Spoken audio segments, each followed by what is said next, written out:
దేవునికి స్తోత్రం. దేవుని యొక్క పరిశుద్ధ నామములో ప్రభువునందు ప్రియ సహోదరి సహోదరులందరికీ నా వందనములు తెలియజేస్తున్నాను. ప్రేమ కలిగిన తండ్రి ఆయన ఈ లోకంలో తన ప్రియకుమారుడైన క్రీస్తు ద్వారా సర్వలోకాన్ని జ్ఞాపకం చేసుకుంటూ ఉన్నాడు. ఆ క్రీస్తు బోధ ప్రతి మనిషికి ప్రాణాధారం. కానీ ఆ బోధని మరుగు చేసి ఆ క్రీస్తు సువార్తను అసలు ఎవరికి బోధించకుండా ఎవరి ఇష్టం వచ్చినట్లుగా వాళ్ళు బోధిస్తూ సంఘాల్లో నానా విధములైన బోధలు చేత రకరకాలుగా మనుషులు మరి వారి వారి యొక్క మనసులను బట్టి అప్పగించబడుతున్నారో లేక దేవుని కృప ద్వారా సత్యమందు నిలిచి ఉంటున్నారో ఈ యొక్క లేఖనముల్లో నుండి కొన్ని అనుభవాలు మనం జ్ఞాపకం చేసుకుందాం. ప్రభు అయిన యేసుక్రీస్తు బహుగా ద్వేషించాడు కొన్ని బోధల్ని. వాటిలో ముఖ్యంగా నికోలాయితుల బోధ. నికోలాయితుల యొక్క బోధనట ప్రభువు ద్వేషించాడు. ఆ యొక్క బోధ ఏం బోధిస్తున్నారు, అలా ఆ బోధలు ఉన్న సంఘములు ఎలాగున్నాయి వాటిని గురించి చదువుకుందాం. ప్రకటన గ్రంథం 2వ అధ్యాయం 6వ వచనం. అయితే ఈ ఒక్కటి నీలో ఉన్నది, నికోలాయితుల క్రియలు నీవు ద్వేషించుచున్నావు, నేను కూడా వీటిని ద్వేషించుచున్నాను అని చెప్పాడు. ప్రభువు ద్వేషించిన బోధ నికోలాయితుల బోధ అని చెప్పాడు. ఈ యొక్క సంఘము ఎఫెసు సంఘములో ప్రత్యేకంగా ఈ అనుభవాన్ని ప్రభువు తెలియచేస్తున్నాడు. అయితే కడవరి దినములలో 7 విధములుగా సంఘములుగా విభాగించి దేవుని ప్రజలందరూ ఏ సంఘములో ఏ లోపములు కలిగి ఉన్నాయో వాటిని తెలుసుకొని సంపూర్ణమైన భక్తిని సంపాదించుకోవటానికి జ్ఞాన సంబంధమైన సంగతులు, విజ్ఞాన విషయములను అనేకమైన వాటిని అనుగ్రహించాడు. ఎందుకంటే ప్రభువు ఆయన మరలా తిరిగి వచ్చినప్పుడు నాకు ఇది తెలియదు అనకుండా అన్ని సమస్తమైన విషయాలు కూడా వెల్లడి చేశాడు. ఈ 7 సంఘముల్లో చూసినట్లయితే మరి అపోస్తులుడైన యోహాను, ఆ యోహానుకు తండ్రి దర్శన రూపకముగా అనేక విషయాలు తెలియచేశాడు. ప్రభు యొక్క స్వరూపాన్ని చూచాడు. ఆ తరువాత మరి 7 నక్షత్రములు చూడండి. మొదటి అధ్యాయంలో ఒక మాట చదువుకుందాం 18 నుండి. నేను మొదటివాడను కడపటివాడను జీవించువాడను, మృతుడనైతిని కానీ ఇదిగో యుగయుగములు సజీవుడనై ఉన్నాను. యేసుక్రీస్తుని సిలువ వేశారు, మేకులు పీక్కోలేడు అని మరి అది ఏ భాషలో మాట్లాడాలో అనవసరం లేండి. వాళ్ళు ఇష్టానుసారంగా మాట్లాడుతున్నారు. కానీ ప్రభు వాక్యం ఏం చెప్తుందో చూడండి. నేను మొదటివాడను కడపటివాడను జీవించువాడను, మృతుడనైతిని కానీ యుగయుగములు సజీవుడనై ఉన్నాను అని తెలియజేస్తున్నాడు. మరియు మరణము యొక్కయు పాతాళము యొక్కయు పాతాళ లోకము యొక్కయు తాళపు చెవులు నా స్వాధీనములో ఉన్నవి. కాగా నీవు చూచిన వాటిని, ఉన్న వాటిని, వీటి వెంట కలుగబోవు వాటిని అనగా ఆ కుడి చేతిలో నీవు చూచిన 7 నక్షత్రములను గూర్చిన మర్మమును, ఆ 7 సువర్ణ దీపస్తంభముల సంగతియు వ్రాయుము. 7 నక్షత్రములను గూర్చిన మర్మమట. ఈ 7 నక్షత్రములు ప్రభు యొక్క కుడి చేతిలో ఉన్నాయి. నా కుడి చేతిలో నీవు చూచిన 7 నక్షత్రములను గూర్చిన మర్మమును, ఆ 7 సువర్ణ దీపస్తంభముల సంగతియు వ్రాయుము. ఆ 7 నక్షత్రములు 7 సంఘములకు దూతలు, ఆ 7 దీపస్తంభములు 7 సంఘములు అని చెప్పాడు. కనుక ఈ 7 సంఘములు వీటికి చాలా ప్రభు కుడి చేతిలో ఉన్నాయి. ఆ కుడి చేతిలో సంఘపు దూతలు ఉన్నారు. వాళ్లను ఈ నక్షత్రాలను గూర్చి మర్మం అని చెప్పాడు ప్రభు. వీటిని గూర్చి మనం స్పష్టంగా తెలుసుకోవటానికి లేఖనాలు చాలామంది ప్రకటన గ్రంథం అనగానే అమ్మో బాబోయ్ అందులో ఏవేవో ఉంటాయి. కరెక్టే, చాలా సంగతులు ఉంటాయి. వెనక ముందు వెనక అసలు ఒక పద్ధతి, ఎప్పుడు ఏది జరుగుద్దో తెలియకుండా మరి చాలా గందరగోళంగా కనిపించే వాక్యాలు వ్రాయబడి ఉన్నాయి. దాన్ని మనం కొంత ప్రభు యొక్క కృప ద్వారా సంపాదించుకొని వాటిలో మన స్థితిని మనం ఎక్కడున్నామో పరీక్షించుకొని ప్రభు యొక్క చిత్తాన్ని నెరవేర్చడానికి తండ్రి ఏదైనా కానీ ఆయన కొన్ని సంగతులు చాలా దాచిపెట్టేశాడు సోదరులారా. లేఖనాల్లో కూడా ఒకసారి ప్రభు యొక్క శిష్యులు ప్రభువుని అడిగారు, నువ్వు ఏదైనా ఉపమాన రీతిగా ఎందుకు బోధకుడా నీవు బోధిస్తున్నావు అని అడిగారు. మార్క్స్ వార్త 4వ అధ్యాయం 10వ వచనం నుంచి చూడండి. ఆయన ఒంటరిగా ఉన్నప్పుడు 12 మంది శిష్యులతో కూడా ఆయన చుట్టూ ఉండిన వారు ఆ ఉపమానమును గూర్చి ఆయన్ను అడిగిరి. అందుకైన దేవుని రాజ్య మర్మము తెలుసుకొనుట మీకు అనుగ్రహింపబడి ఉన్నది, కానీ వెలుపల నుండి వారు ఒకవేళ దేవుని వైపు తిరిగి పాపక్షమాపణ పొందుదురని వారు చూచుటకైతే చూచియు కనుగొనకయు, వినుటకైతే వినియు గ్రహింపకయు ఉండునట్లు ఉపమాన రీతిగా వారికి బోధింపబడుచున్నదని చెప్పాడు. దేవుని యొక్క పరిశుద్ధ లేఖనాలు అన్నీ కూడా చాలా మర్మయుక్తంగా ఉంటాయి. ఏదో ఒకటి నేర్చుకుందాం, ఏదో మరి వాక్యాలు అంత అక్షరాలు మనం చదవగలిగిన వాళ్ళం, బోళ్ళు మేధావులమే, చాలా మరి మనకు అర్థం కాని భాష ఏముంది కాబట్టి మనం ఏదైనా సరే చదివేయచ్చు, మాట్లాడుకోవచ్చు, చెప్పేసేయవచ్చు అనుకోని చాలామంది నాడు మరి వాళ్ళ బోధలు చేస్తున్నారు. కానీ ప్రభు యొక్క మాటలు ఎవరికి అర్థం అవ్వండి, అర్థం కానివ్వడు ప్రభువే. ఎందుకంటే వెలుపల నుండి ఒకవేళ దేవుని మాటలు తెలుసుకుంటారని ప్రభు అసలుకి వాళ్ళకి అర్థం కాకుండా ఉంచుతున్నాడు. ఒకప్పుడు ప్రభు శిష్యులు అడిగారు, అయ్యా నువ్వు ఎందుకు అన్నీ ఉపమాన రీతిగా చెప్తావేంటి అన్నాడు. అంటే చాలా సందర్భాలు ఇవన్నీ మనం ఇదేంటి ఇప్పుడు చెప్పుకోనక్కర్లేదు, తెలిసినవే ఇవన్నీ. అయితే అన్నీ చెప్పి ఒక విత్తనాల ఉపమానం తీసుకోనండి. మరి త్రోవ ప్రక్కన ముండ్ల పొదల్లోని, తర్వాత రాతి నేలలో, మంచి నేలలో అని విత్తనం గురించి చెప్పాడు. అంతా చెప్పి వినుటకు చెవులు గలవాడు వినుగాక అన్నాడు. అందుకని అడుగుతున్నారు శిష్యులు. ఆయన ఒంటరిగా ఉన్నప్పుడు 12 మంది శిష్యులు కూడా ఆయనతో ఉన్నవారు ఎందుకు ఇలాగ చెప్తున్నావు అని అడిగినప్పుడు యేసయ్య చెప్తున్నాడు, దేవుని రాజ్యమును గూర్చి ప్రభువు ఎంత అది సీక్రెట్గా ఉంచాడో చూడండి. దేవుని రాజ్యం మర్మము తెలుసుకొనుట మీకు అనుగ్రహింపబడి ఉన్నది. ఎందుకు చెప్పాడో తెలిసిన? ప్రభు పిలిచిన వెంటనే వాళ్ళు ఆయన్ను వెంబడించారండి. సమస్తాన్ని విడిచిపెట్టి ఉన్నపళంగా ప్రభు దగ్గరకు వచ్చి వాళ్ళు ఆయనకు శిష్యులుగా ఉన్నారు. కనుక అవి మీకు మాత్రమే అనుగ్రహించబడతాయి అని ఒకవేళ వెలుపల నుండి వారు అనగా ప్రభు పిలిచినప్పుడు ప్రభు యొక్క స్వరానికి లోబడని వారు వాళ్ళు ఒకవేళ దేవుని వైపు తిరిగి పాప క్షమాపణ పొందుతారేమో. ఒకవైపు ప్రభువుని ఇష్టపడరు, ప్రభు సంగతులు తెలుసుకోవాలనుకుంటారు, ప్రభు చెప్పినట్లుగా వినరు వాళ్ళు. కానీ ఆయనతో ఉండాలనుకుంటారు, ఆయన యొక్క మరి కార్యాలు చేయాలనుకుంటారు చాలామంది. అందుకే ప్రభువు కూడా ఏం చెప్పాడంటే, ఆ దేవుని రాజ్య మర్మం తెలుసుకున్నట్టు మీకు అనుగ్రహింపబడి ఉన్నది, కానీ వెలుపల నుండి వారు ఒకవేళ దేవుని వైపు తిరిగి పాపక్షమాపణ పొందుదరనియు వారు చూచుటకైతే చూచియు కనుగొనకయు, వినుటకైతే వినియు గ్రహింపకయు ఉండునకు అన్నీ ఉపమాన రీతిగా బోధిస్తున్నానని చెప్పాడు. కనుక లేఖనములు అందరి చేతిలో ఈ దినాన విస్తారంగా ప్రపంచవ్యాప్తంగా కూడా భక్తికి సంబంధించిన గ్రంథం ఏదన్నా విస్తారముగా ఉన్న గ్రంథం పరిశుద్ధ బైబిల్ గ్రంథమే. అయితే ఈ పరిశుద్ధ బైబిల్ గ్రంథం చాలామంది కలిగి ఉన్న అందులో ఏముందో అర్థం కానివ్వడు ప్రభు. వాళ్ళు చదువుతూ ఉన్నప్పటికీ వాళ్ళు చదువుతారు, ఆయన తోటే ఉన్నట్టు ఉంటారు, ఆయన మాటలు వింటారు, చర్చికి వెళ్తారు, అన్నీ చేస్తారు. కానీ ఆ మాటలను మాత్రమట ప్రభు అర్థం కానివ్వడం. ఎందుకంటే వారి హృదయ స్థితి ఆయనకు తెలుసును సోదరులారా. లోపల నుండి వారు వెలుపల నుండి వారు అని, లోపల నుండి వారు అనగా ప్రభు చెప్పినప్పుడు వెంటనే దాని ప్రకారంగా చేసేవారు లోపల నుండి వారు.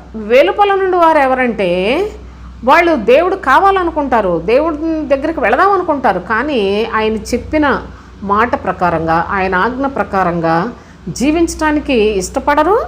అసలు వాళ్ళకి ఆ భయభక్తులు కూడా ఉండవు సోదరులారా. ఈ 2 రకాల అనుభవాలు కూడా మీరు చూడండి. ఎందుకు యేసు ప్రభువు కూడా ఇంత స్వార్థంగా చేయటం ఏంటి?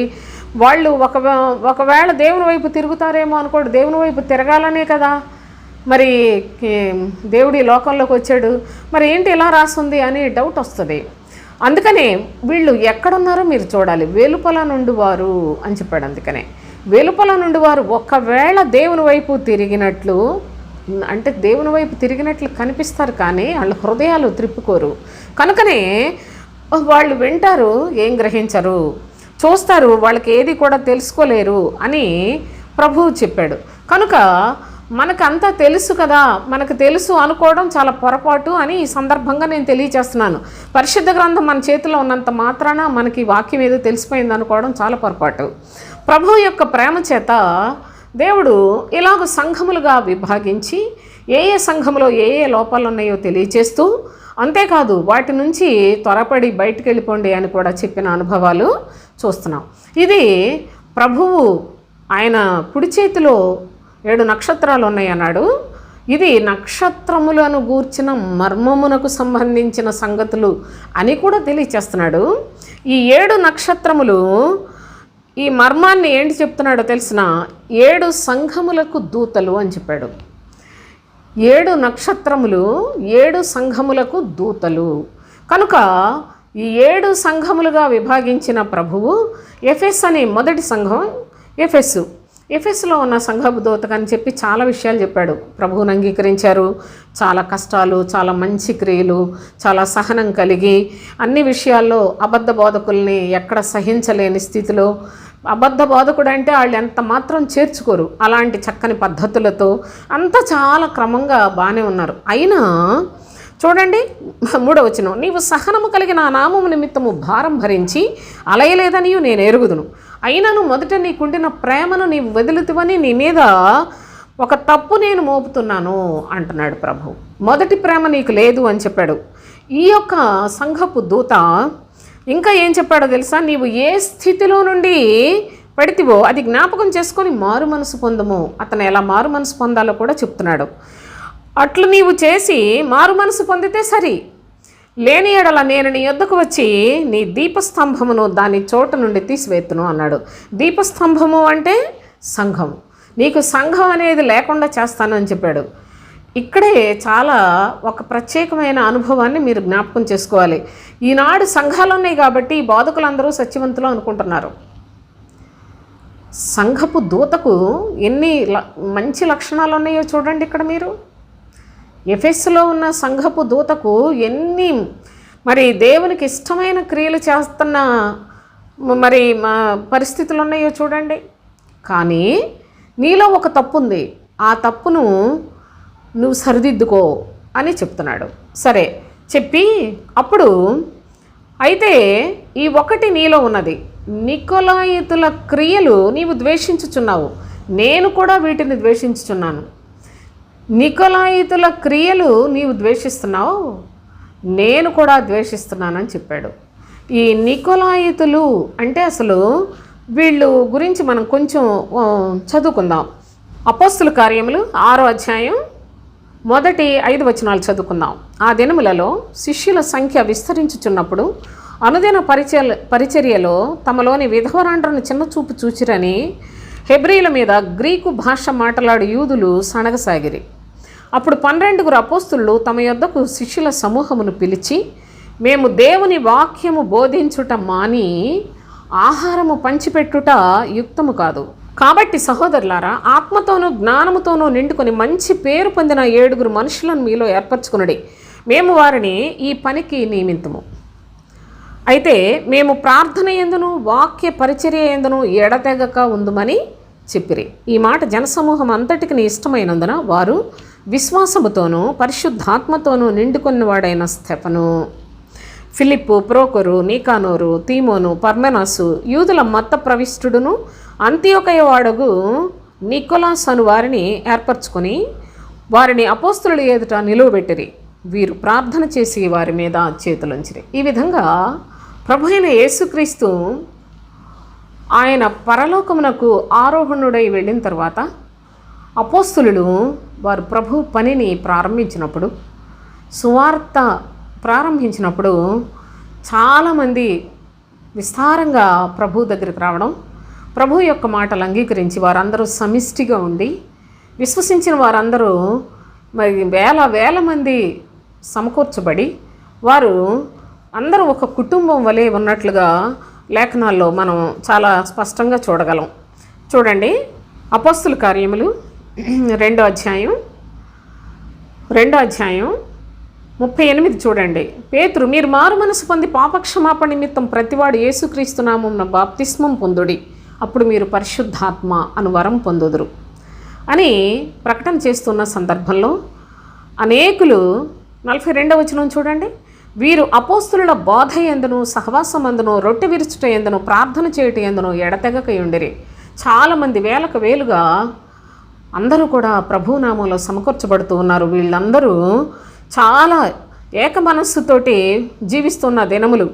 అప్పుడు ప్రతివానికి భయం కలిగెను, మరియు అనేక మహత్కార్యములను సూచక్రియలు అపోస్తుల ద్వారా జరిగెను. విశ్వసించిన వారందరూ ఏకముగా కూడి తమకు కలిగినదంతయు సమిష్టిగా ఉంచుకొనిరి. ఇదియుగాక వారు తమ స్థిరాస్తులను అమ్మి అందరికీ వారి అక్కర కొలది పంచిపెట్టిరి. ఈ విధంగా వారు ఏక మనస్కులై ప్రతిదినము దేవాలయంలో తప్పక కూడుకొనుచు ఇంటింటా రొట్టె విరుచుచు దేవుని స్తుతించుచు ప్రజలందరి వలన దయ పొందిన వారై ఆనందముతోనూ నిష్కపటమైన హృదయములతోనూ ఆహారం పుచ్చుకొనుచుండిరి. ఇంత చక్కగా దినానికి చాలామంది దేవుని వాక్యాన్ని విశ్వసిస్తున్నారు. వాళ్ళందరూ సమకూర్చబడుచు ఉన్న దినములు అంత విస్తారంగా పని జరుగుతున్నప్పుడు అక్కడ ఆ దినాల్లోనే చూడండి, ఇప్పుడు 6వ అధ్యాయంలో మనం చదువుకున్నాం కదా, శిష్యుల సంఖ్య విస్తరించిపోతూ ఉందట. ఆ యొక్క అనుదిన పరిచర్యలో తమలోని విధవరాండ్రను చిన్నచూపు చూస్తున్నారు అని హెబ్రీల మీద గ్రీకు భాష మాట్లాడు యూదులు సణగసాగిరి. అప్పుడు అపోస్తులు, మేము మరి మీకు వడ్డించుకుంటా భోజనాలు పెట్టుకుంటా ఉండడం క్రమం కాదు కదా, మీలో 7 మనుషుల్ని మీరు ఎన్నిక చేసుకున్నట్లయితే వాళ్ళని నియమిస్తాము, మేము ప్రార్థనలోనూ వాక్య పరిచర్యలోనూ ఎల్లప్పుడూ ఆ పనిలో ఉండాలి అని చెప్పినప్పుడు ప్రజలందరికీ చక్కగా అంగీకారమైంది. కనుక వాళ్ళల్లో 7 ఏర్పాటు చేసి వాళ్ళ మీద చేతులుంచి వాళ్ళు పరిశుద్ధాత్మ శక్తి చేత వాళ్ళు మరి ఈ పనిని క్రమముగా జరిగించడానికి ఏర్పాటు చేయబడిన వారిగా చూస్తున్నాం.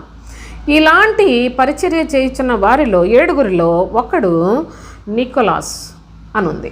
ఈ నికోలాసు ఈ వ్యక్తి అంటే అతడే ఇక్కడ ఉన్నాడు అనేది ఎంతవరకు నాకు తెలియదు, కానీ సోదరులారా పరిశుద్ధ గ్రంథంలో ఈ నికోలాసు అపోస్తులతో కలిసి ఉండి వారి దగ్గరే ఉండి అక్కడ నుండి వేరైపోయిన వ్యక్తుల్లో ఒకడిగా మాత్రం లేఖనాల్లో కొంత మట్టుకు నాకు అర్థమైంది.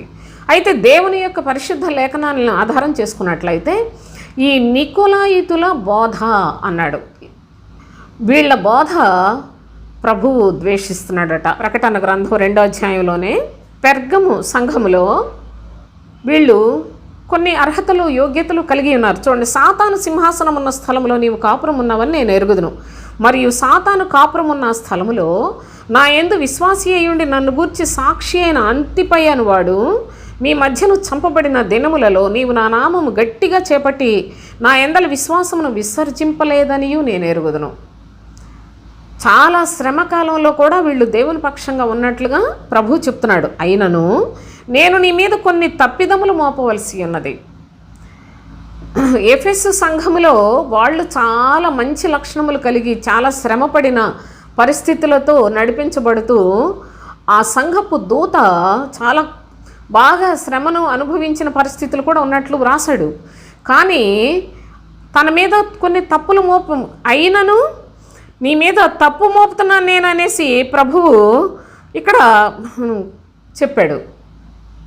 అయితే ఇక్కడ పెర్గము సంఘములో కూడా వీళ్ళు అక్కడ సంఘానికి చాలా కష్టం కలుగుతూ ఉన్నప్పటికీ అందులో నా యందలి విశ్వాసమును విసర్జింపలేదని నేను ఎరుగుదును అని చెప్పాడు. అయినను నేను నీ మీద కొన్ని తప్పిదములు మోపవలసి ఉన్నవి. అవేవనగా విగ్రహములకు బలి ఇచ్చిన వాటిని తినునట్లును, జారత్వము చేయునట్లును ఇశ్రాయేలీలకు ఉరియొడ్డుమని బాలాకునకు నేర్పిన బిలాము బోధన అనుసరించువారు నీలో ఉన్నారు. అటువలనే నికోలాయితుల బోధన అనుసరించువారును నీలో ఉన్నారు.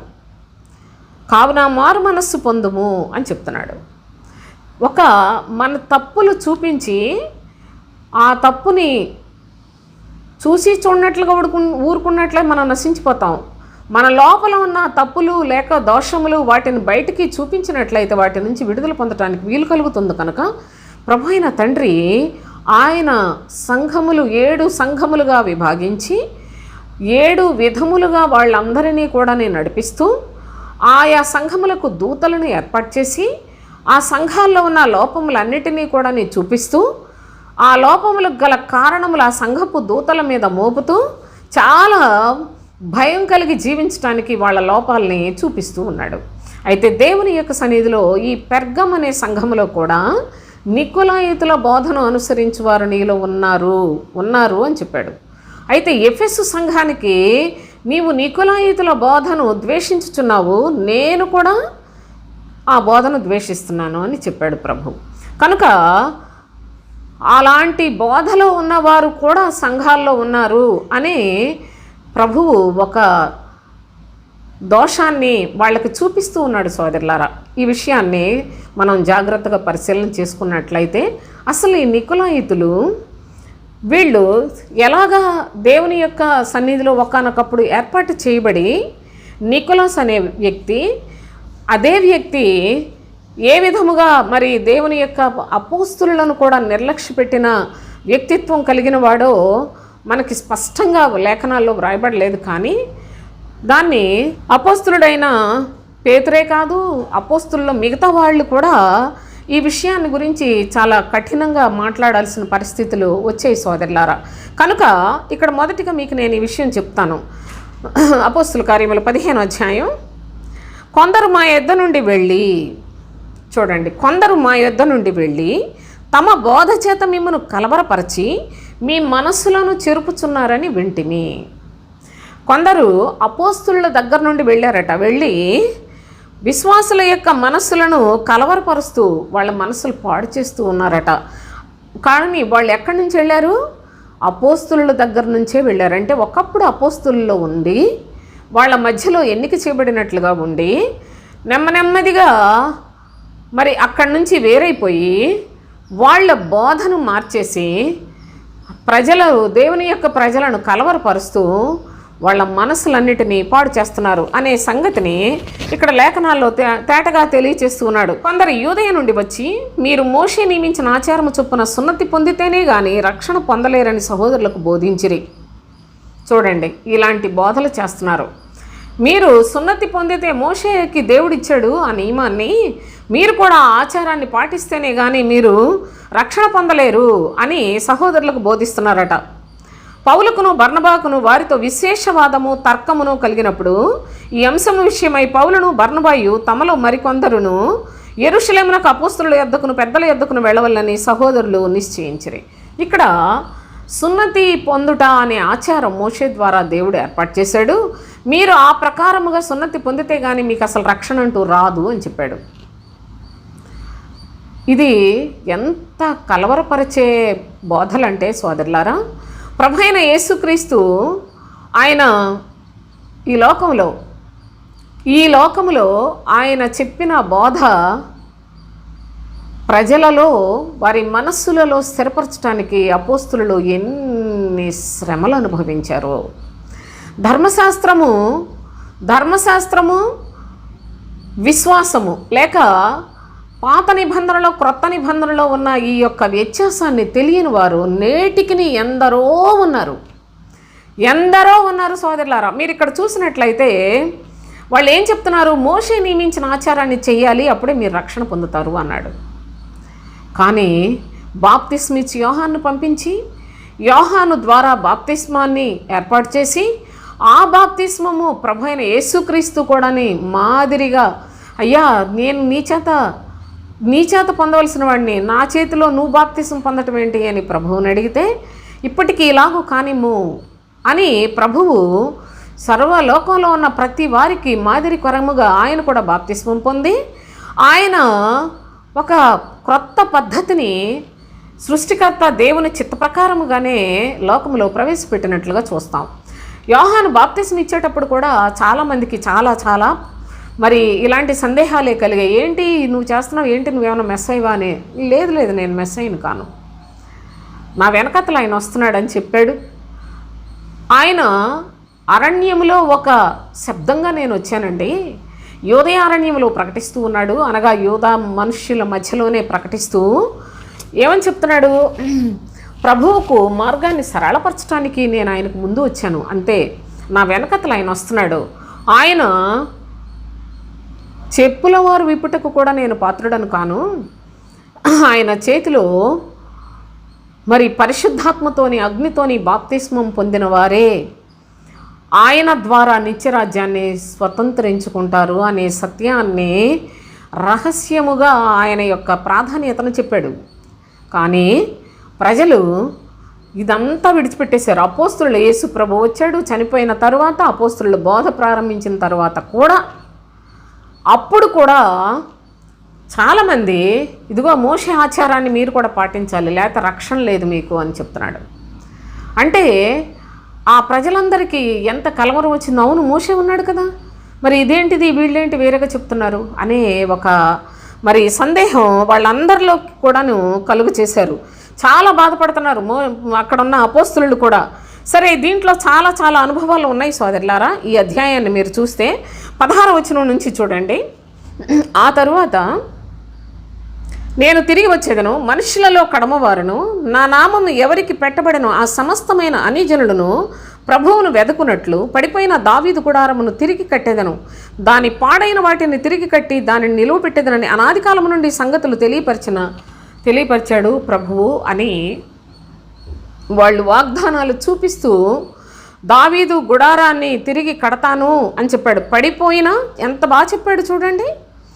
ఇందుకు ప్రవక్తల వాక్యములు సరిపడి ఉన్నవి. ఎట్లనగా, తరువాత నేను తిరిగి వచ్చేదను, మనుష్యులలో కడమవారును, నా నామము ఎవరికి పెట్టబడిన ఆ సమస్తమైన అన్యజనులను ప్రభువును వెదకున్నట్లు మనుష్యులలో కడమవారును అన్నాడు. అంటే మొట్టమొదట సృష్టిలోనే ప్రభువు ఏర్పాటు చేసుకున్నది అబ్రహామును, ఇస్సాకును, యాకోబును. వీరి సంతానమే ఇశ్రాయేలు లేక యూదులు, మొత్తం ఇశ్రాయేలీలు మరియు యూదులు. అయితే వాళ్ళు కాకుండా, ఇశ్రాయేలీల దేవుడు అని ఆయనకు పేరు, వాళ్ళు కాకుండా మనుష్యులలో కడమవారును, నా నామము ఎవరికి పెట్టబడినో ఆ సమస్తమైన అన్యజనులను అన్నాడు. దీని గురించి కూడా బోల్డ్ ప్రవచనాలు ఉన్నాయండి. బోలెడన్ని ప్రవచనాలు తన యొక్క ప్రవక్తల ద్వారా ప్రభు తెలియచేశాడు. అందుకనే చెప్పి ఆ సమస్తమైన అన్యజనులు ప్రభువును వెతుకుతారు. పడిపోయిన దావీదు గుడారమును తిరిగి కట్టేదను, దాని పాడైన వాటిని తిరిగి కట్టి దానిని నిలువ పెట్టేదను అని అనాది కాలము నుండి ఈ సంగతులు తెలియపరిచిన ప్రభువు సెలవిచ్చుచున్నాడు. అనాది కాలము నుండి ఈ సంగతులన్నీ కూడా ప్రభువు తెలియచేస్తూనే వచ్చాడు. అన్యజనులు కూడా ప్రభువును వెతుకుతారు. అన్య ప్రజలకు కూడా దేవునిలో చక్కని ప్రవేశాన్ని ఏర్పాటు చేశాడు. దేవుని ప్రజలు అని వారు కూడా ముద్రించబడే అవకాశాన్ని ఇస్తాడు అని ఆది నుండి కూడా ప్రవక్తల ద్వారా ప్రభు చెప్తానే వచ్చాడు. ఈ దినాన పడిపోయిన దావీదు గుడారాన్ని మరలా బాగు చేసి దాన్ని మరలా కట్టి, ఎంత నీట్గా ఉన్నాయో చూడండి, తిరిగి కట్టి, దావీదు గుడారం అయితే పడిపోయింది కానీ తిరిగి కడుతున్నాడు. ఎలాగ కడుతున్నాడు? క్రీస్తు అను రక్షకుని ద్వారా దాన్ని తిరిగి కట్టి దాన్ని నిలువబెట్టేదనని అనాది కాలము నుండి ఈ సంగతులు తెలియచేస్తున్నాడు. అయితే 19వ వచనం చూడండి. కాబట్టి అన్ని జనులలో నుండి దేవుని వైపు తిరుగుచున్న వారిని మనము కష్టపెట్టక, విగ్రహ సంబంధమైన అపవిత్రతను, జారత్వమును, గొంతు పిసికి చంపిన దానిని, రక్తమును విసర్జించుటకు వారికి పత్రిక వ్రాసి పంపవలనని నా అభిప్రాయము. ఎలయనగా సమాజ మందిరములలో ప్రతి విశ్రాంతి దినమున మోషే లేఖనములు చదువుట వలన మునుపటి తరముల నుండి అతని నియమమును ప్రకటించువారు ప్రతి పట్టణములోనూ ఉన్నారని చెప్పాను. మోషే ఆచారాలు, మోషే కాలములో ఉన్న పద్ధతులు, మోషేకి చక్కగా ప్రభువును చూచిన వ్యక్తిత్వం కలిగిన వాడు మోషే. మోషే ప్రభు దగ్గరికి వచ్చి ఏలియా మోషే ఇద్దరు కూడా ప్రభువుతో మాట్లాడి ఆయన నిర్గమమును గురించి మాట్లాడిన సందర్భాలు కూడా ఉన్నాయి. కానీ ప్రజలు మోషే నియమించిన ఆచారాలు, సున్నతి, ఆ యొక్క పద్ధతులను, వీటిని గురించి ఇంకా కలవర పెడుతూనే ఉన్న పరిస్థితులు చూస్తూ ఉన్నాం. కనుక ఇది గమనించండి. ఈనాడు ప్రస్తుత కాలంలో కూడా చాలామంది విగ్రహారాధన చేయకపోవచ్చు, కానీ లేకపోయినట్లయితే ఏదో లోకంలో కొన్ని చెడు క్రియలు మానివేసి ఉండవచ్చు, కానీ అసలు తండ్రి చిత్తమును తెలుసుకోలేకపోతున్నారు. అది చాలా నాకు బాధ అనిపిస్తూ ఉంటుంది. పడిపోయిన దావీదు గుడారమును మరలా కట్టి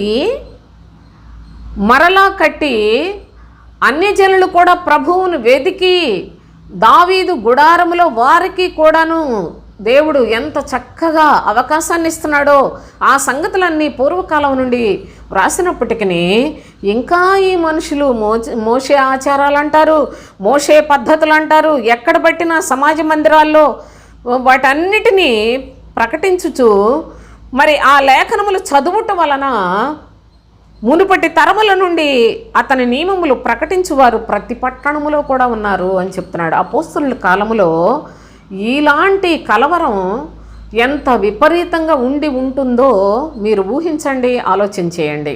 కనుక ఇవన్నీ కూడా క్రొత్తగా అన్ని ప్రజలు దేవుని దగ్గరికి వస్తున్నారు. వాళ్ళని కష్టపెట్టకండి. వారు విగ్రహములు వాటిని విడిచిపెట్టాలని చెప్తున్నారు, మంచిది. జారత్వము, గొంతు పిసికి చంపటం, రక్తమును విసర్జించుటకు, వీటిని వాళ్ళ యొక్క ఆచార పద్ధతులు వాటిని విసర్జించులాగున వాళ్ళను ఆ యొక్క విగ్రహములు వాటి అపవిత్రత అంతటిని విసర్జించులాగున వాళ్ళకి ప్రకటన చేయాలి.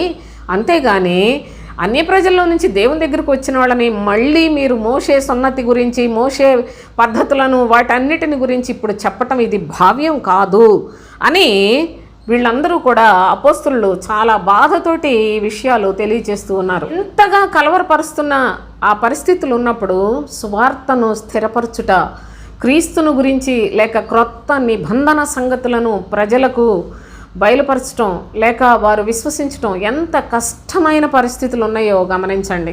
అయితే చూడండి, అపోస్తుల కార్యములు 15వ అధ్యాయంలోనే 23 నుండి చూడండి. వీరు వ్రాసి వారి చేత పంపినదేమనగా, అపోస్తులను పెద్దలైన సహోదరులను అంత్యోకయలోను, సిరియాలోను, కిల్కియాలోను నివసించుచు అన్యజనులుగా ఉండిన సహోదరులకు శుభము. కొందరు మా యొద్ద నుండి వెళ్ళి తమ బాధల చేత మిమ్మను కలవరపరిచి మీ మనస్సులు చెరుపుచున్నారని వింటిమి. వారికి మేము అధికారం ఇచ్చి ఉండలేదు. అపోస్తుల కాలంలో అపోస్తులు అధికారం ఇస్తేనే ఎవరైనా ఎక్కడైనా దేవుని యొక్క సువార్త ప్రకటించటానికి అనుమతి ఉంటేనే వాళ్ళు ప్రకటించాలి. కానీ కొంతమంది మా దగ్గర నుంచి వెళ్ళిపోయారు, వాళ్ళు ఇష్టమైన బోధలు చెప్తున్నారు, వాళ్ళకి మేము పర్మిషన్ ఇవ్వలేదు, చూడండి వారికి మేము అధికారం ఇచ్చి ఉండలేదు.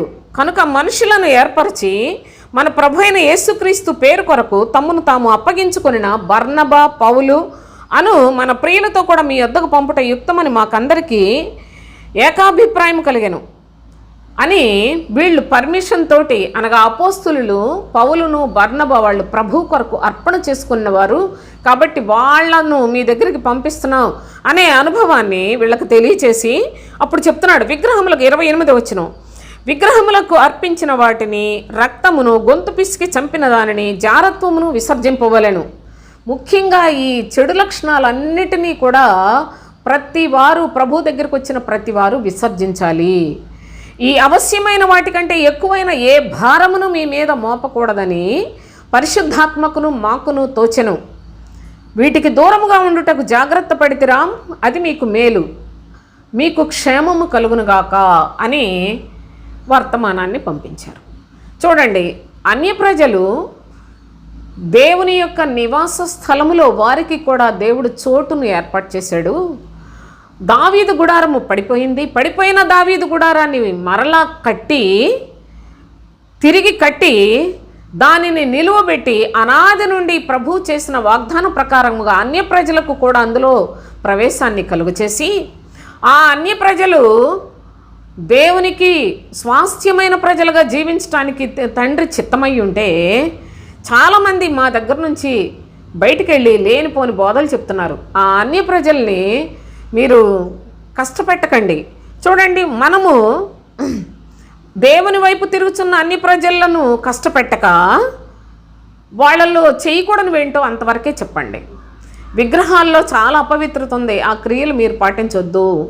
గొంతు బిసికి చంపిన వాటి విషయంలో, రక్తం విషయంలోనూ, లేక ఎలాంటి చెడు కార్యాలు చేయకూడదు అని అంతవరకు మాత్రమే మీరు బోధించండి అని అపోస్తులు వ్రాసి పంపించారు. సంఘాలు ఎక్కడెక్కడ దేవుని యొక్క పిల్లలుగా చేర్చబడుతున్నారో వాళ్ళందరికీ బోధించటానికి అంతగా వాళ్ళు ప్రయాసపడి తెలియచేస్తూ ఉన్న సంగతులు. అయితే అపోస్తుల దగ్గర నుంచి కొంతమంది వెళ్ళిపోయి వాళ్ళు తమ బోధలు బోధిస్తూ ఉన్నారట.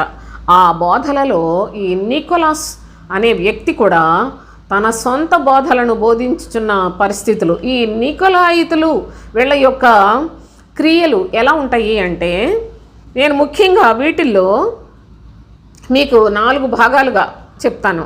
మొదటిది, విగ్రహాలకు అర్పించే వాటిని తినొచ్చు అని చెప్తారు. చాలా జాగ్రత్తగా చూడండి. విగ్రహాలకు అర్పించే వాటిని తినొచ్చు అంటున్నారు. మరి రెండవది చూసినట్లయితే ఏదో అటు అటు ఏదో మనుషులను కూడాని వస్తువులండి మార్గం వేయడానికి, వ్యభిచార విషయంలో కూడాని వాళ్ళు చాలా అల్పంగా తీసుకునే వ్యక్తిత్వాలు కలిగిన బోధలు వాళ్ళు కలిగి ఉండి అలాంటి బోధలే సంఘములకు చెప్తారట. ఈ నికోలాయితుల బోధ, ఆ బోధ వారి యొక్క క్రియలు బోధించేదాన్ని బట్టి ప్రజల క్రియలు కూడా ఆధారపడి ఉంటాయి కదా. చూడండి, వీళ్ళు వ్యభిచారాన్ని అది చాలా ఒక చిన్న విషయంగా తీసుకొని అలాంటి ప్రవర్తన కలిగిన వారై ఉన్నారు. ఇక ప్రతి లోక సంబంధమైన కార్యకలాపాల్లో మూడవదిగా అన్నిట్లల్లో కూడా అవును వాళ్ళతో ఏకీభవించవచ్చు, ఇక్కడ ఏకీభవించవచ్చు, వీళ్ళు ఏకీభవించవచ్చు అని చెప్తున్నారు. చూసారా, ఇవన్నీ కూడా దేవుని యొక్క వాక్యము ప్రత్యక్షంగా మీరు మూర్ఖులకు ఈ తరము వారికి వేరే రక్షణ పొందుడి అని చెప్పారా అపోస్తులు. చూడండి, అపోస్తుల కార్యాలు 2వ అధ్యాయం 40వ వచనం చూడండి. ఇంకను అనేక విధములైన మాటలతో సాక్ష్యమిచ్చి మీరు మూర్ఖులకు ఈ తరము వారికి వేరే రక్షణ పొందుడని వారిని హెచ్చరించెను అని చెప్పారు. మూర్ఖులకు ఈ తరము వారికి వేరైపోవాలి అని చెప్పాడు అపోస్తులుడైన పేతురు తన ప్రసంగంలో. అపోస్తులు చెప్పిందే సత్యవాక్యం, అపోస్తుల ద్వారానే ప్రభు మాట్లాడే దినములు. అయితే అపోస్తులు పర్మిషను ఎవరికైతే ఇస్తే, ఎవరికి అధికారం ఇస్తే వాళ్ళు మాత్రమే ఎక్కడికైనా వెళ్ళి స్వార్థ ప్రకటించాలి. కానీ వారి యొక్క అనుమతి లేకుండా కొంతమంది వెళ్ళిపోయి వాళ్ళు ఇష్టమైన బోధలు చెప్తున్నారు. అనుమతి తీసుకోకుండా వెళ్ళారు అంటేనే వాళ్ళు చెడిపోయిన మనుషులు, చెడిపోయిన మనస్సు కలిగిన వారని మనకు అర్థమవుతుంది. ఎందుకంటే క్రమంగా ఉండేవాళ్ళు క్రమమైన పద్ధతిలోనే వెళ్తారు, అక్రమస్తులు వాళ్ళు ఇష్టం వచ్చినట్లుగా వాళ్ళు చేస్తారు. అలాగే ఇక్కడ ఈ నికోలాయితులు వీళ్ళ క్రియలు ఎలా ఉంటాయి అంటే లోకంతో కలిసిపోయిన పరిస్థితులు. కొంతసేపు ఇది చాలా కష్టమైందే సోదరులారా ఈ యొక్క అనుభవం. అయినప్పటికీ ప్రభువు యొక్క చిత్తానుసారంగా జీవించవలసిన ఆవశ్యకతను ప్రభువు తన పిల్లలకు నేర్పించమని తెలియచేస్తుంటే అపోస్తులు స్పష్టంగా లోకంలో నుండి వేరైపోండి, ఈ యొక్క మూర్ఖ తరములో నుండి వేరైపోండి అని ప్రకటన చేస్తుంటే వీళ్ళు నికోలాయితులు పర్వాలేదు మనం మరి ఎలాగవుతుంది, మనకి నేను అలా చేయను ఇలా చేయను అంటే ఎలా అవుతుంది, వాళ్ళు రమ్మన్నారు అనుకోండి, మాకు హిందూస్ ఫ్రెండ్స్ ఉన్నారు రమ్మంటే మరి వెళ్ళాలి, మరి మనం వాళ్ళకి సువార్త చెప్పాలంటే ఎలాగవుతుంది అంటున్నారు. వాళ్ళకి సువార్త చెప్పాలంటే వాళ్ళతో ఏకీభవిస్తేనే, లేకపోతే వాళ్ళు సువార్త వినరా? ప్రభు యొక్క చిత్తం ఉన్నదండి, ప్రభు యొక్క ప్రమాణపూర్వకమైన వాక్యం ఉందండి. అన్ని జనులు కూడా ప్రభువును వెతుకుతారు అని చెప్పాడండి. అన్ని జనులకు సమస్తమైన అన్ని జనులు కూడా నా మందిరంలో వాళ్ళకు చోటిస్తానని చెప్పాడండి. మరి అన్ని జనులని తృణీకరించలేదు ప్రభు. అయితే కాలములు విభాగించి ఎప్పుడు ఏ కాలంలో ఏ కార్యములు చేస్తాడో తండ్రి చిత్త ప్రకారంగా జరిగిస్తూ ఉన్నాడు. నువ్వు సువార్త చెప్తే ఎంత, చెప్పకపోతే ఎంత, వచ్చే అన్ని జనులు ఎలాగైనా దేవుని వెతుక్కుంటూ వస్తారు. అయితే ప్రత్యేకించబడి అపోస్తులు వాళ్ళు పరలోక సంబంధమైన సువార్తను చెబితే ప్రజలు రాలేదా? ఆ రోజుల్లో వాళ్ళు ఎన్నో విపరీతమైన వ్యతిరేకతలు ఎదుర్కొన్నారు, ఎన్నో శ్రమలు అనుభవించారు, ఎన్నో దెబ్బలు తిన్నారు. అయినప్పటికీ వాళ్ళు సత్యాన్ని సత్యముగానే ప్రకటించేశారు. క్రీస్తు కొరకు ప్రత్యేకించబడిన వారిగానే వారు ప్రకటన చేశారు. కానీ వాళ్ళల్లో కలిసిపోయి వాళ్ళ ఇష్టానుసారంగా వాళ్ళ ఇష్టాలను నెరవేర్చిన వాళ్ళు ఎవరు లేరు. కాసేపు బొట్లు పెట్టుకోండి అంటారు, కాసేపు సిలువు బొట్టు పెట్టుకోండి అంటారు. మరి కొంచెం సేపు చూసినట్లయితే వాళ్ళతోటి మనకి కూడాను వాళ్ళతోటి కూడా కలిస్తే తప్పే ఉందని మాటలు, రకరకాల బోధలు. ఇక ఆ బోధలన్నీ నేను చెప్పడం ఎందుకులేండి, మీకు నిత్యం వీడియోలో కనిపిస్తున్నాయి.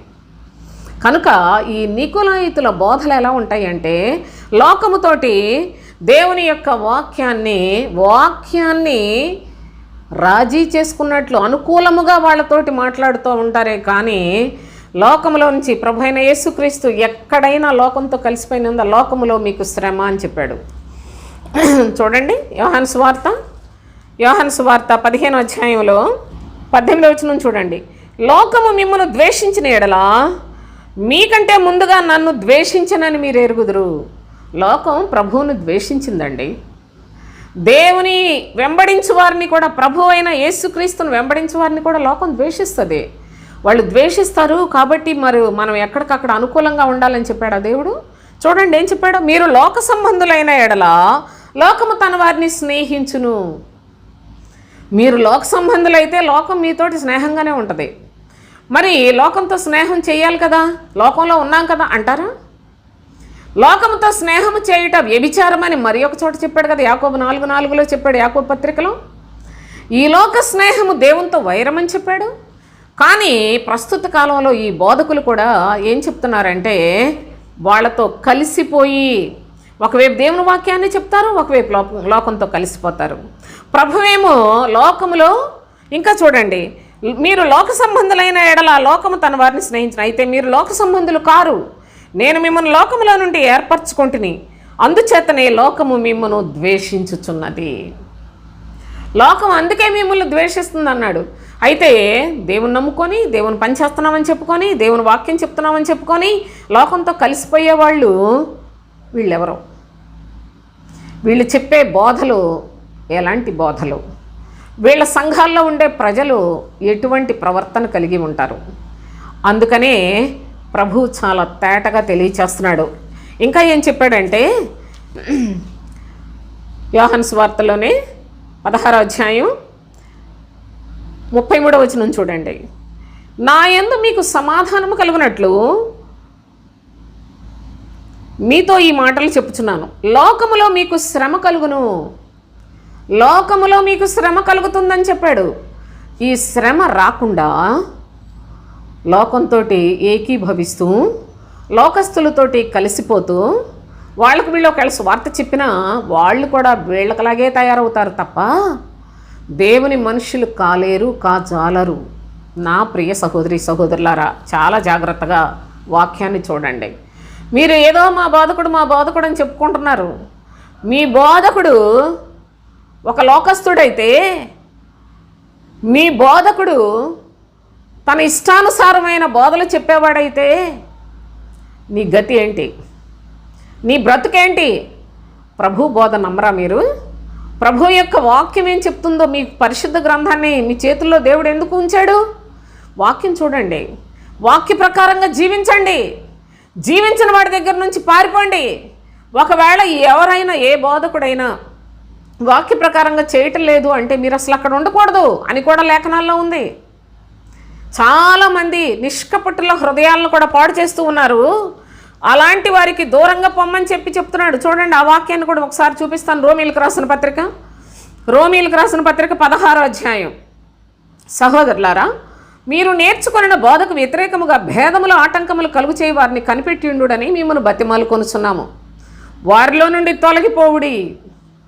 మీరు నేర్చుకొనిన బోధకు వ్యతిరేకముగా, ఈ సహోదరులు పౌలు గారి సంఘంలో ఉన్నవాళ్ళు, అపోస్తులైన పౌలు చెప్పిందంతా క్రీస్తు బోధ. నేను క్రీస్తు బోధ చెప్పాను, ఎవడు పడితే వాడు ఏది పడితే అది చెప్తున్నాడు, వాళ్ళందరూ కూడా నిజమైన ప్రభు చేత పంపబడిన బోధకులు కారు. సత్యమైన బోధ ఏంటో, అబద్ధ బోధలేంటో తెలుసుకోనండి అని నేను వాక్యం చెప్పాను అనుకోండి, విమర్శించుకో అంటారు. ఏం విమర్శించు? కళ్ళు ఉన్నాయా మీకు? విమర్శించకుడి. నేను విమర్శ చేయట్లా, దేవుని యొక్క వాక్యాన్ని చెప్తున్నాను. చూడండి వాళ్ళ గురించి ఏం చెప్పాడు. భేదములు ఆటంకములు కలుగు చేయవారు, క్రీస్తు బోధను మీ దగ్గరకు రానివ్వరు, క్రీస్తుకు ఆటంకంగా నిలిచి ఉన్నారు, క్రీస్తు సత్యమును మూసివేశారు, పరలోకానికి వాళ్ళు వెళ్ళరు, మిమ్మల్ని వెళ్ళనివ్వరు అని ప్రభు చెప్పిన మాటలు వినరు, అపోస్తులు చెప్పిన మాటలు వినరు. ఈ కడవరి దినాల్లో నాలాంటి ఒక బలహీనరాలు చెప్పినా కూడా మీకు అసలు ఇంకేమంటారు. చూడండి ఇక్కడ ఏమంటున్నాడంటే, వాళ్ళందరినీ కనిపెట్టి ఉండుడని మిమ్మల్ని బతిమాలు కొంచున్నాను, వారిలో నుండి తొలగిపోవుడి. వారిలో నుండి ఎవడైనా క్రీస్తు బోధ చెప్పకపోతే వాళ్ళ దగ్గరికి వెళ్ళొద్దు, వాళ్ళలో నుండి తొలగిపోండి. వాళ్ళు మరి ఈ క్రీస్తు బోధ చెప్పక మీ చర్చిల్లో ఏం చెప్తున్నారు అని మీరు పరీక్ష చేసుకోగలిగినట్లయితే వాళ్ళు చెప్పే బోధలన్నీ కూడా కేవలము భేదములు ఆటంకములు. వాళ్ళు హెచ్చించుకోవటం, వాళ్ళు గొప్ప చేసుకోవటం, వాళ్ళ సంఘాల్లో వాళ్ళని పొగడటం, డబ్బులు ఇస్తారని చెప్పేసి వాళ్ళందరినీ మళ్ళేసుకోవడమే. కానీ ఏం సత్యాన్ని చెప్తున్నారండి ఈ రోజుల్లో. సత్యవాక్యం చెప్తే మనుషుల యొక్క ప్రవర్తన ఇలా ఎందుకుంటుంది. చూడండి నా ప్రియ సహోదరి సహోదరులారా, ఇంకా ఏం చెప్పాడు. వారిలో నుండి తొలగిపోవుడి, అట్టివారు మన ప్రభు అయిన క్రీస్తుకు కాక తమ కడుపుకే దాసులు. వారి ఇంపైన మాటల వలన ఇచ్చకముల వలనను నిష్కపటుల యొక్క మనస్సులను మోసపుచ్చుదురు. మోసం మోసం మోసం, చుట్టూ లోకంలో చుట్టూ మోసం మోసం, అంత మోసమే. ఈ మోసంలో నుండి బయటపడటం ఆ సృష్టికర్త సర్వోన్నతుడైన దేవుని కృపయే కానీ మనుషులకు సాధ్యమయ్యేది కాదు సోదరులారా. ఎంత మోసం. చర్చికి వెళ్దామంటే చర్చిలో బోధ చెప్పేవాడు మోసగాడు, బయట ఎక్కడైనా సరే ఎక్కడైనా మంచి మాటలు వింటున్నామంటే అంత మోసం. చూడండి లోకంలో ఇక బీభత్సం. ఇక్కడే దింపుతామని చెప్పి తీసుకొని వెళ్ళిపోయి చంపేస్తున్నారు. అక్కడే ఇదేంటి ఏదో మంచిగా మాట్లాడి నమ్మించి కొంతకాలం అటు ఇటు ఉండి మొత్తానికి ఆ ఫోటోలు ఈ ఫోటోలు తీసి మోసం. లోకం అంతా మోసం. మోసగాడు ఏలుబడిలో లోకం అంతా మోసంలో నిండిపోయి ఉంటే దేవుని పిల్లలు లోకంతో కలిసిపోయి బ్రతుకుట ఎంత ద్రోహం అండి, ఎంత ద్రోహం. నా ప్రియ సహోదరి సహోదరులారా, లోకములో నుండి వేరైపోండి, లోకములో మీకు శ్రమ కలుగును అని మన ప్రభు చెప్తుంటే ఈ బోధకులు దేవుడు మిమ్మల్ని దీవించాడు ఆశీర్వదించాడు అని చెప్తున్నారు. కనుకనే వారు సత్యమును మీ ఎదుట మూసివేశారు, అనగా పరలోక రాజ్య ద్వారాన్నే మీ దగ్గర మూసేశారు. కనుకనే మీరు ఎంతసేపు చక్కగా చర్చికి వెళ్ళి వస్తారు, లోకాసుల్లోనే ఉంటారు. దేవుడు మాటలు విన్నట్టే చర్చిలో కూర్చున్న కాసేపు ఏదో విన్నట్టు వింటారు. మీ అలంకరణ మారదు, మీ యొక్క సరదాలు మారు, మీ పనికి మాలిన భాష మారదు, మీలో ఉన్న లోపములు విడిచిపెట్టుకోరు. ఏది లేకుండానే ఈనాడు క్రైస్తవ సంఘాలను చూసి అన్ని ప్రజలు ఎగతాళి చేస్తున్నారు. సిగ్గుపడవలసిన సంగతుల యందు ఈ చెత్త బోధకులు అతిశయపడుతూ ఉన్నారు. ఈ నికులాయుతుల బోధలు ఎక్కడెక్కడున్నాయో ఆలోచన చేసుకోనండి. ప్రభువు ద్వేషించిన బోధ, ప్రభువుకు చాలా అసహ్యకరమైన బోధలు ఈనాడు సంఘాల్లో పాస్టర్లో దర్జాగా చెప్పుకుంటూ వెళ్ళిపోతున్నారు. మీరేమో వాళ్ళని పెద్ద భక్తులు అనుకుంటున్నారు. చూడండి ఇంకా ఏం చెప్తున్నాడంటే, వాళ్ళలో నుండి వెళ్ళిపోండి, వాళ్ళు కడుపుకు దాసులు, వాళ్ళు దేవుని యొక్క పని చేసేవాళ్ళు కాదు. మీరు నిష్కపటులై ఉన్న మీరు చక్కగా దేవుని యొక్క పిల్లలుగా బ్రతకాలని ఆశించే మనస్సు కలిగి ఉన్నప్పటికీ వాళ్ళు ఎంత మోసం, ఇచ్చకపు మాటలతోటి ఇంపైన మాటలతోటి మిమ్మల్ని మోసం చేస్తూ ఉన్నారు అని చెప్పాడు. చక్కగా వాక్యం ఉంటే వాక్యం చెప్పుకోవటానికి కాదు, వాక్యం నేర్చుకోవటానికి కాదు మనకి దేవుడు అనుగ్రహించింది. దీన్ని విమర్శ అంటే మరి ఇక నీ మైండ్లో ఏముందో, దేవుడు ఏం మెదడు పెట్టాడో నాకైతే అర్థం కాదు. దేవుని యొక్క సత్యమైన సన్నిధిలో ప్రభు చెప్తున్నాడు, మీకు లోకములో శ్రమ అని తన శిష్యులకు చెప్పాడు.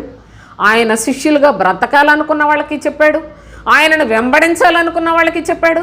ఎవడైనను నన్ను వెంబడింపగోరిని ఎళ్ళ తను తాను ఉపేక్షించుకొని తను సిలువను ఎత్తుకొని నన్ను వెంబడించవాలని అందరికీ చెప్పాడండి. కనుక ప్రభు చెప్పిన మాటలకు, అపోస్తుల యొక్క బోధకు వ్యతిరేకమైన బోధలు చేసే వారు చాలామంది ఉన్నారు. వాళ్ళల్లో ఒక గ్రూప్ ఏంటంటే నికోలాయితుల బోధ క్రియలు, ఆ బోధలు వారి యొక్క క్రియలు. ఇక నాలుగవదిగా ఏంటంటే ఏదైనా తినొచ్చు. అసలు ఇలాంటి విషయాల్లో అపోస్తులైన పౌలు ఎంత ఖండించాడో తెలుసా మీకు?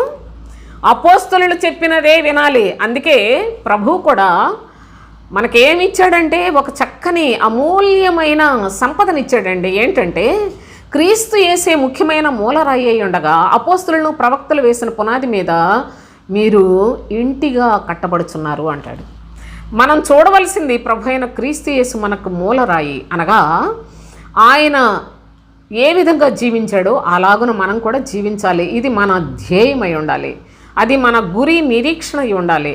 ఇక అపోస్తులు ప్రవక్తలు వాళ్ళందరూ కూడా మనం నడుచుకోవలసిన విధానాన్ని, ఎలాంటి పరిస్థితుల్లో మీరు ఎలా ఉండాలి, ఎవరితో ఎలా మాట్లాడాలి, ఎక్కడ ఎలా ఉండాలి, ఆత్మను శరీరాన్ని వాటిని ఒకదానికొకటి వ్యతిరేకంగా పనిచేస్తాయి, వాటిని ఏ విధంగా శరీరాన్ని దాన్ని అణిచేయాలి, ఆత్మను నిత్య జీవానికి సిద్ధపరచుకోవాలి, వీటన్నిటి విషయాలు చాలా నీట్గా మరి అపోస్తుల ద్వారా తండ్రి తెలియజేశాడు. కనుక మీరు వారిని అనుసరించండి అని చెప్పాడు.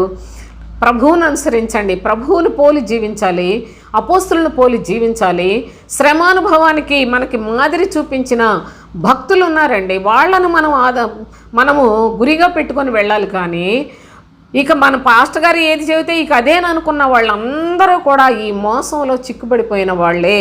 ఈ పాస్టర్లకు ఇంకా ఏ సాక్ష్యం లేదండి. వీళ్ళందరూ మరణం వరకు నమ్మకంగా పనిచేసి చచ్చిపోతే అప్పుడు వాళ్ళకు వస్తుంది సాక్ష్యం. అంతవరదాకా వీళ్ళందరూ అసలు వాళ్ళు ఏం మాటలు చెప్తున్నారో, ఏం బోధ చెప్తున్నారో, ఈ బోధ వల్ల నేను ఎంత మారుతున్నాను, నాకు దేవుడు ఇచ్చిన కృప ఏంటి, నిత్య జీవానికి నేను ఎలా వెళ్ళాలి, ఈ ధ్యానం చేసుకోవాల్సిన ఈ రోజుల్లో దేవుడు మమ్మల్ని దీవించాడు, ఆశీర్వదించాడు, మా చర్చి అని చర్చీల కోసం కొట్టుకులాడిపోతున్నారు సోదరులారా. ఇదంతా ఎక్కడికి వెళ్ళిపోతుందో నాకు అర్థం కాల. దేవుని యొక్క కృప చొప్పున దయచేసి లేఖనాలను గమనించండి. అపోస్తులైన పౌలు ఈ నికులాయితుల బోధల్ని చాలా కఠినంగా మాట్లాడినట్లుగా కూడా చూస్తున్నాం. కొరింథీయులకు రాసిన మొదటి పత్రిక 8వ అధ్యాయంలో చూడండి, 4వ వచనం నుంచి చదువుదాం. కాబట్టి విగ్రహములకు బలిగా అర్పించిన వాటిని తినుట విషయం, అసలు విగ్రహాలకు అర్పించిన వాటిని తినొచ్చు అని చెప్పుకునే దుర్మార్గము ఆ నికులాయితుల క్రియలలో ఉన్నాయి. అయితే ఇక్కడ ప్రభు తన భక్తుని ద్వారా తెలియచేస్తున్నాడు, లోకమందు విగ్రహము వట్టిదనియు ఒక్కడే దేవుడు తప్ప వేరొక దేవుడు లేడనియు ఎరుగుదుము. లోకమందు దేవుడు ఒక్కడే, విగ్రహము వట్టిది, దేవుడు ఒక్కడే తప్ప మరి యొక్క దేవుడు ఎవడు కూడా లేడు. దేవతలు అనబడిన వారును ప్రభువులు అనబడిన వారును అనేకులు ఉన్నారు. ఆకాశమందైనను భూమి మీద ఎన్నో దేవతలు అనబడినవి ఉన్నను మనకు ఒక్కడే దేవుడు ఉన్నాడు. ఆయన తండ్రి, ఆయన నుండి సమస్తమును కలిగెను, ఆయన నిమిత్తము మనమున్నాము, మరియు మనకు ప్రభువు ఒక్కడే, ఆయన యేసుక్రీస్తు, ఆయన ద్వారా సమస్తమును కలిగెను, మనం ఆయన ద్వారా కలిగిన వారము. కాబట్టి విగ్రహానికి బలి ఇచ్చింది తినడం, వీటన్నిటినీ అపోస్తులుడైన పౌలు ఖండించి ఉన్నాడు సోదరులారా.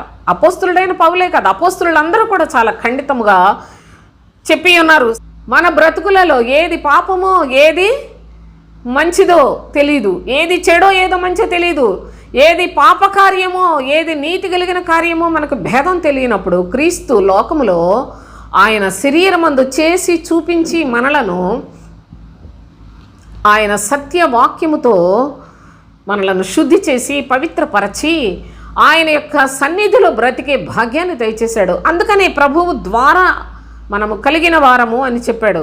అయితే అందరికీ ఈ జ్ఞానం లేదు. కొందరు ఇదివరకు విగ్రహములను ఆరాధించిన వారు కనుక తాము భుజించు పదార్థములు విగ్రహములకు బలి ఇవ్వబడినవని ఎంచి భుజించుదురు. ఇందువల్ల వారి మనస్సాక్షి బలహీనమైనదై అపవిత్రమగుచున్నది. విగ్రహముల వల్ల కలిగే అపవిత్రత వాళ్ళ మనస్సాక్షి, వాళ్ళు దేవుని దగ్గరికి వచ్చినప్పటికీ ఒకప్పుడు విగ్రహాలను పూజించిన వారు ఇక్కడికి వచ్చి కూడా వాళ్ళు కొన్ని పద్ధతులు చేస్తారు, కొన్ని ఆచార వ్యవహారాలు చేస్తూ ఉంటారు. అలాంటివన్నీ కూడా వారి మనస్సాక్షి బలహీనమైపోతుంది, అపవిత్రమైపోతుంది. కాబట్టి అసలు విగ్రహం వట్టిది అని నమ్మండి. విగ్రహాలకు అర్పించిన వాటిని అసలు తినకూడదు. వీటి విషయంలో చూడండి, మరి ఒక అనుభవాన్ని కూడా చెప్తాను. మరొక అనుభవాన్ని చదువుకుందాం. కొరింథీయులకు రాసిన 2వ పత్రిక 6వ అధ్యాయం 16వ వచనం చూడండి. దేవుని ఆలయమునకు విగ్రహములతో ఏమి పొందిక? దేవుని ఆలయము, దేవుడు ఒక్కడే, మన ప్రభువు ఒక్కడే, మనము దేవుని నిమిత్తం ఉన్నాం, క్రీస్తు ద్వారా మనము బ్రతుకుచు ఉన్నవారము. అయితే దేవుని యొక్క ఆలయమునకు విగ్రహములతో ఏం పొందిక? మనము జీవము గల దేవుని ఆలయమై ఉన్నాము. మనము జీవము కలిగిన దేవుని ఆలయము కనుక విగ్రహాల విషయంలో అసలు వాటికి మనకు సంబంధం లేదు అని చాలా తేటగా చెప్పాడు. అంతేకాకుండా గలతీయులకు రాసిన పత్రిక 3వ అధ్యాయంలో 3వ వచనం చూడండి. మీరెంత అవివేకులైతరా, మొదట ఆత్మానుసారముగా ఆరంభించి ఇప్పుడు శరీరానుసారముగా పరిపూర్ణులగుదురా? వ్యర్థముగానే ఇన్ని కష్టములు అనుభవించితిరా, అది నిజముగా వ్యర్థమగునా అని చెప్తున్నాడు. అనగా గలతీయలో ఉన్న సంఘము వాళ్ళు చక్కగా అపోస్తులైన పౌలు క్రీస్తు సువార్తను చెప్పి వాళ్ళందరినీ కూడా ప్రభువునందు వారిని బలపరిచి వారికి సత్యమును ప్రకటన చేస్తే, అపోస్తులైన పౌలు ఆయన పని మీద, ఆయన సువార్త పని మీద వెళ్ళినప్పుడు మరికొంతమంది వచ్చి లేనిపోనివన్నీ వాళ్ళకి చెప్తున్నారు. ఇలాగే ఆ మోషే ధర్మశాస్త్రంలో ఉన్న సంగతులు, సున్నతి గురించిన సంగతులు, వీటన్నిటినీ చెప్తూ ఉన్నప్పుడు అపోస్తులైన పౌలు చాలా బాధతో తెలియచేస్తాడండి గలతీ పత్రిక చాలా విషయాలు. అయితే ఇక్కడ ఏం చెప్తున్నాడంటే, మీరు ఇంత అవివేకులైతేరా, నేను మీకు ముందే చెప్పాను కదా, క్రీస్తునందే సంపూర్ణ రక్షణ ఉంది, క్రీస్తునందే మనకు నిత్య జీవం ఉన్నది అనే సంగతులైన కదా నేను మీకు నేర్పాను. మీరు ఎంత అవివేకులైపోయారా? మీకు ఆత్మ సంబంధమైన సంగతులు నేను చెప్పాను, మరొకడు ఎవడో వచ్చి శరీరానుసారమైన భక్తిని గురించి మాట్లాడితే మీరు ఇంత త్వరగా తిరిగిపోవటం చూడగా నాకు ఆశ్చర్యముగుతున్నది అంటాడు.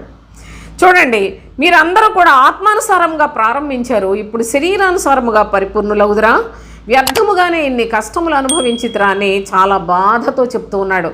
వీళ్ళు బోధల వలన ఈనాడు కూడా క్రైస్తవ్యంలో ఏది చెయ్యాలో ఏది చేయకూడదో తెలియకుండా అయిపోయింది. ఏ వాక్యాన్ని ఏ విధంగా అర్థం చేసుకోవాలో అలాంటి జ్ఞానం లేకుండా అయిపోయింది. చాలా సంఘముల నిండా ధర్మశాస్త్ర సంబంధమైన భక్తిని ఆచరిస్తున్నారు. ఇంకా చాలా సంఘాలలోనైతే ప్రస్తుతానికి కూడా 7వ దినం గురించే ఇంకా చాలా 7వ దినం విశ్రాంతి దినం ఇప్పటికి కూడా ఆ సంఘాలు వాళ్ళ సంఘాలను స్థాపించిన మొట్టమొదటి వ్యక్తి ఆ విశ్రాంతి దినమని పట్టుకున్నాడు అనుకోండి, ఇక అందరూ ఇక ఆ చర్చిలకు వెళ్ళే వాళ్ళంతా ఇక అదే పద్ధతి. కానీ అసలు లేఖనం ఏం చెప్తుంది, ప్రభు చిత్తం ఏంటి, ప్రస్తుత కాలంలో మనం చేయాల్సిందేంటి, మనం ఏ బోధన అనుసరించాలి అన్న విజ్ఞత కూడా లేకుండా అంత సెవెంత్ డే ఏంటి సెవెంత్ డేనో నాకు నిజంగా చాలా బాధాకరంగా ఉంది.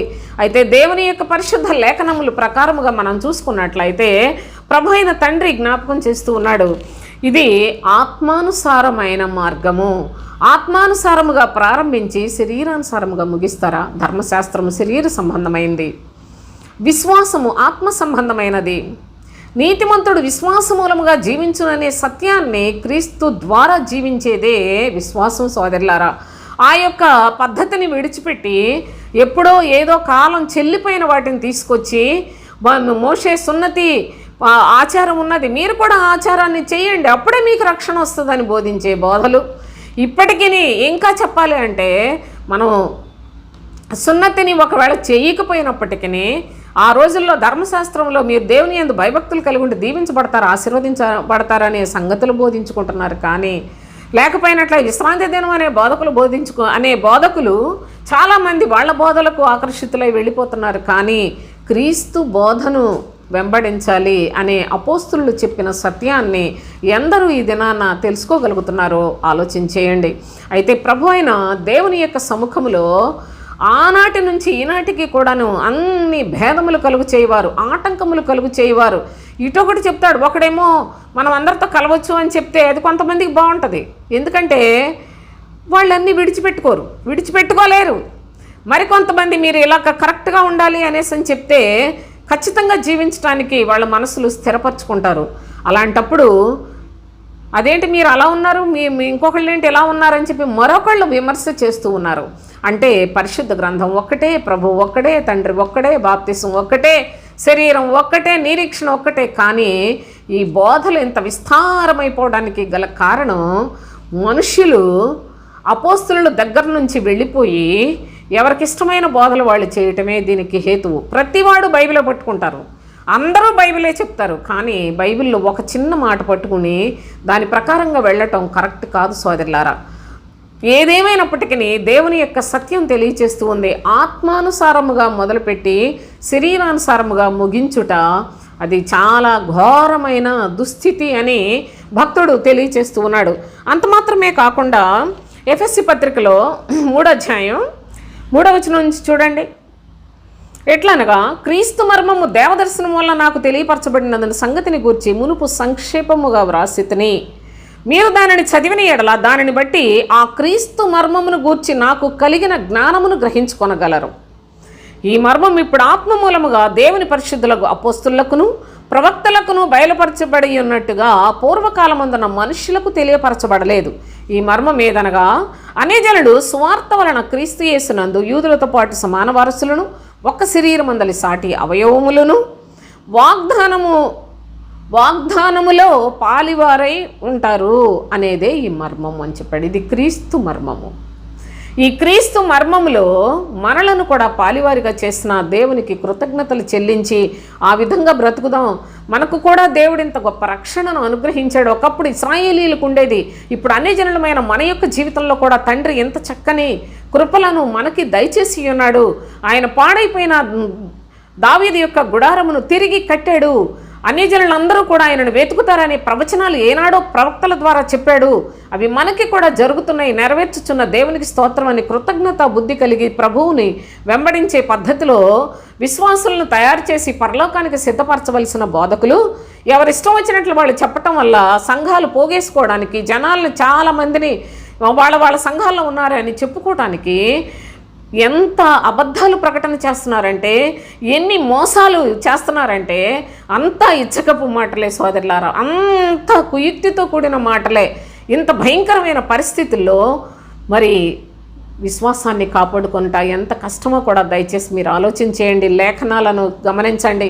ఈ వాక్యాన్ని మీరు జాగ్రత్తగా మీ హృదయమందు విశ్వసించగలిగినట్లయితే నిజంగా మీరు మోసంలో నుండి బయటపడినట్లే లెక్క. కృతజ్ఞతా బుద్ధితో దేవుని కొరకు జీవించే చక్కటి క్రైస్తవ జీవితాన్ని మీరు కూడా సంపాదించుకోవాలని నేను కోరుకుంటూ ఉన్నాను.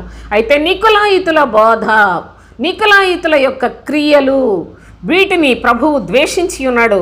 అయితే ఆ నికొలాయితుల క్రియలు నేను కూడా ద్వేషిస్తున్నాను, నీవు కూడా ద్వేషిస్తున్నావు అని చెప్పాడు. అంతేకాకుండా వారి యొక్క క్రియలన్నీ కూడా చాలా భయంకరమైనవి. వాటిని ఆధారం చేసుకొని ఈనాడు సంఘాలు కట్టిన వాళ్ళు ఎంత దుర్మార్గులో వాళ్ళు. నేను చెప్పాను 4 విషయాలు మీకు ముఖ్యంగా చెప్పాను. విగ్రహాలకు అర్పించే వాటిని తినొచ్చు, ఏం పర్వాలేదు. అంతేకాదు వ్యభిచార విషయంలో కూడా ఈ స్త్రీలు ఆ స్త్రీలు పెళ్ళిళ్ళు ఎటుబడితోటి చేసుకొని ఏదో ఒకటి మొత్తానికి వాళ్ళ బ్రతుకులన్నీ కూడా అలాంటి వాళ్ళు ఈనాడు బోధకులై ఉన్నారు. అంతేకాదు లోకంతో వాళ్ళతో మనల్ని పిలిచిన మన వాళ్ళతో పిలిచిన ఏకీభవించవచ్చని దేవుని యొక్క వాక్యాన్ని కూడా ఏదో ఒక విధంగా ప్రజలకి అనుకూలంగా మలుచుకుంటూ వాళ్ళ చెప్పు చేతల్లో ఉంచుకునేలాంటి చాలా యుక్తి కలిగిన ప్రయత్నాలలో సంఘాలను నడిపిస్తూ ఉన్నారు. అంతేకాదు ఏది పడితే అది, ఎలా పడితే అలా ఉండొచ్చు, ఏది పడితే అది తినొచ్చు, ఏమి కాదు అని మన కోసం ప్రభు ఎప్పుడో చచ్చిపోయాడు, మన అందరం పరలోకానికి వెళ్ళిపోతామని చెప్పే మాయ మాటలు చెప్పుకునేవాళ్ళు ఇలాంటి సంఘములలో మీరున్నట్లయితే జాగ్రత్త. ఎంత కఠినమైన శిక్షలు ఉన్నాయో. అయితే ప్రభువు చివరిగా నేను ఒక మాట చెప్పి ముగించేస్తాను. చూడండి ఏం చెప్తున్నాడంటే, వీళ్ళ యొక్క క్రియలు ఎంత అసభ్యకరమైనవో వాటిని బట్టి ప్రభు ఏమన్నాడు చూడండి. ప్రకటన 2వ అధ్యాయం 16వ వచనం. కావున మారు మనసు పొందుము, లేని ఎడల నేను నీ యొద్దకు త్వరగా వచ్చి నా నోట నుండి వచ్చు ఖడ్గము చేత వీరితో యుద్ధము చేసేదను. 15వ వచనంలో చెప్పాడు, నికొలాయితుల బోధన అనుసరించు వారును నీలో ఉన్నారు. వీళ్ళ బోధలు, వీళ్ళ యొక్క క్రియలు మీరు జాగ్రత్తగా గమనించండి. వాళ్లతోటి యుద్ధం చేసేది ఎవరో తెలుసా సోదరులారా? ప్రభు అంటున్నాడు, మారు మనసు పొందుము, లేని ఎడల నేను నీ యొద్దకు వచ్చి నా నోట నుండి వచ్చు ఖడ్గము చేత వీరితో యుద్ధము చేసేదని అంటున్నాడు. ప్రభువే వాళ్ళతో యుద్ధం చేస్తాడట. వీళ్ళ బోధలు విగ్రహమునకు బలి ఇచ్చిన వాటిని తినొచ్చు, జారత్వం కూడా చేయొచ్చు, మనకేది తోస్తే అది చేయొచ్చు, మన మనసులో ఏ కోరికలు వస్తే వాటన్నిటినీ తీర్చుకోవచ్చు. బయటికి నోటితో బోధలు చేస్తారు. ఆ బోధలను ఆలకించే ప్రజలు వీళ్ళందరూ కూడా ప్రభువు చేత ద్వేషించబడిన వారు. ఇట్టి ఇట్టి దుర్మార్గమైన బోధలు చేసేవారు అందరూ కూడా అపోస్తులను వ్యతిరేకిస్తారు. అయితే అపోస్తులు వీరికి శత్రువులు, వీరికి అపోస్తులు శత్రువులు. ఎంత ఘోరమైన విపత్తులో క్రైస్తవ్యం ఉన్నదో ఈనాడు. కరోనా వస్తే చచ్చిపోతాం, గొడవే లేదు, పోయిన వాళ్ళంతా అలాగ వెళ్ళిపోయారు. అది ప్రమాదం అని అందరూ ఎంత భయపడ్డారో ఒక్కసారి కాస్త పాత దినాలు జ్ఞాపకం చేసుకోనండి. కానీ అంతకన్నా భయంకరమైంది అబద్ధ బోధలు. సంఘములలో ఈ అబద్ధికులు వీళ్ళే సంఘాలు పెట్టి బోధలు చేస్తే వాళ్ళ దగ్గరికి వెళ్ళిపోయి క్రైస్తవులు అనబడిన వారు ఎంత మోసపోతున్నారో. ఇది ఘోరమైన ప్రమాదము, ఇది భయంకరమైన విపత్తు, ఇది భయంకరమైన క్రైస్తవ్యానికే శ్రమ సోదరులారా అని ప్రభువే చెప్పాడు. కనుక క్రైస్తవ్యం అంతా కూడా ఈనాడు సత్యము తెలుసుకోక నాశనానికి వెళ్ళే శ్రమలో కొట్టుకులాడుతూ ఉన్న పరిస్థితులు విశ్వాసముతో మీ ఉన్నట్లయితే మీ కనులు, మనోనేత్రం తెరవబడిన వారి కనులతో చూస్తే కనిపిస్తుంది. కనుక దేవుని యందు భయపడండి, దేవుని వాక్యాన్ని నమ్మండి, క్రీస్తు బోధన విశ్వసించండి. ఇది నికోలాయితుల యొక్క క్రియలు, వారి బోధలు. ప్రభువు ద్వేషించాడు, వారితో యుద్ధం చేసేది ప్రభువేనని తెలుసుకొనండి. అంతవరకు వీళ్ళు బాగా వాళ్ళ ఇష్టం వచ్చినట్టు గెంతుతారు, కానీ వాళ్ళ ముగింపు చాలా ఘోరంగా ఉంటుందనే సత్యాన్ని కూడా ఈ సందర్భంగా నేను మీకు తెలియజేస్తున్నాను. దేవుని యొక్క చిత్తానుసారముగా ఆయనకిష్టులుగా జీవించడానికి సాగిపోదాం. మనం వెలుపటి వారిగా ఉండొద్దు, లోపటి వారిగా ప్రభు స్వరానికి లోబడి ఆయన యొక్క గొర్రెగా ఆయన స్వరాన్ని గుర్తించి ఆయన వెంబడించి ఆయన రాజ్యం కొరకు సిద్ధపడదాం. దేవునికి స్తోత్రం. ముగించేస్తాను.